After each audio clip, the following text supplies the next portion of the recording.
Explain yourself now. This is it.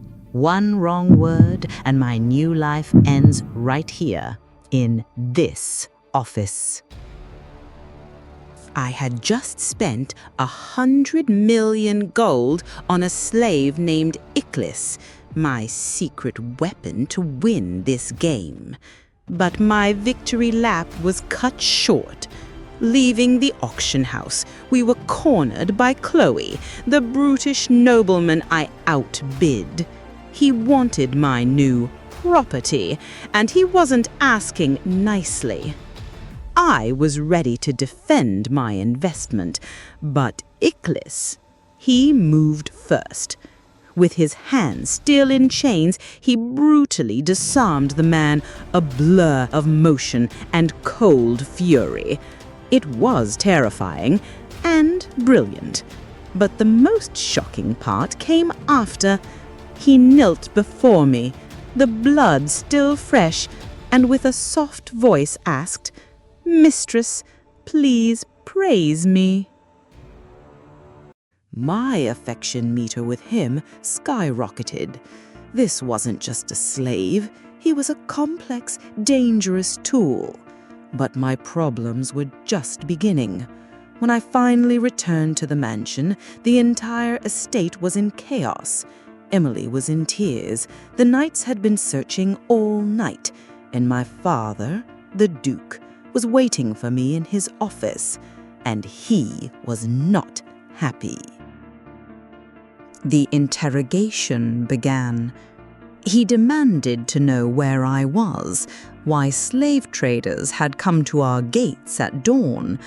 I couldn't tell him the truth, so I constructed the perfect lie, a story built from half-truths. I told him I went to the festival, which was true. I told him I got separated from my brothers, also true. Then I told him I was attacked by a nobleman named Chloe, and that Iklis, a passing stranger, saved my life.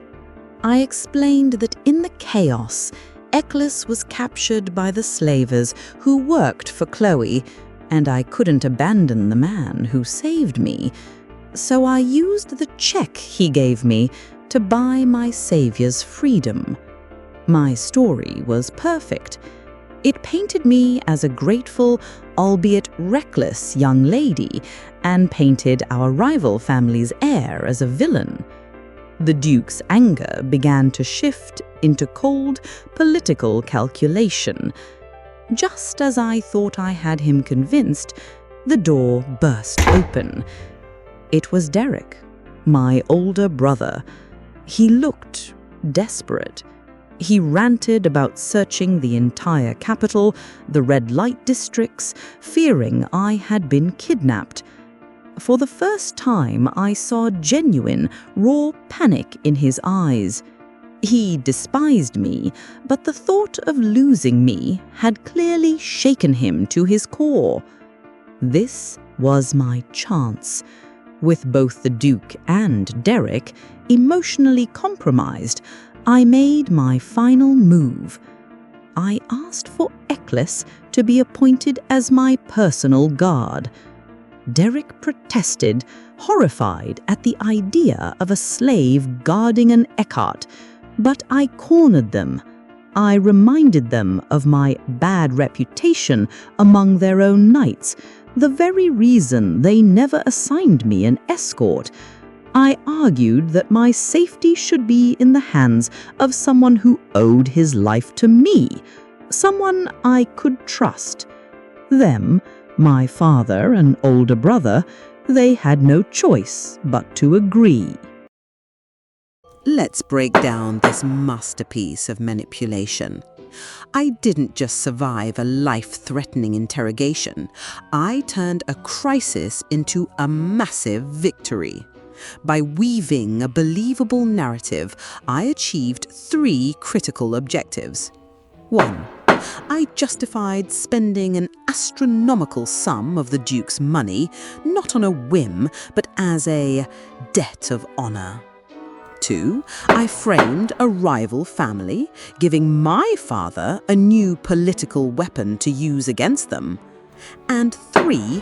The masterstroke, I used my brother's own neglect and newfound guilt to secure a loyal, deadly knight as my personal bodyguard, completely under my control, living inside the very mansion I was a prisoner in. I didn't just get a new piece on the board, I built my own.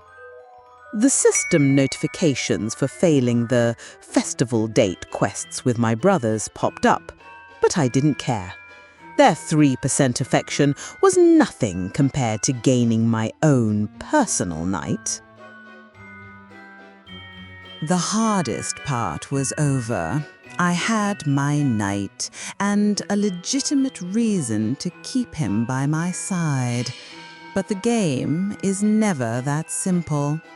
Later, Reynald confronts me, furious about my new slave escort. Eccles steps between us, a silent, deadly protector. The dynamic in the house has shifted forever. I look at Eccles, this beautiful, dangerous boy who now follows my every command. He's polite, courteous, but his eyes hold a darkness I've only just begun to understand. I succeeded in taming him for now, but how long will it last? Have I truly gained a loyal protector, or have I just brought a far more dangerous predator directly into my home?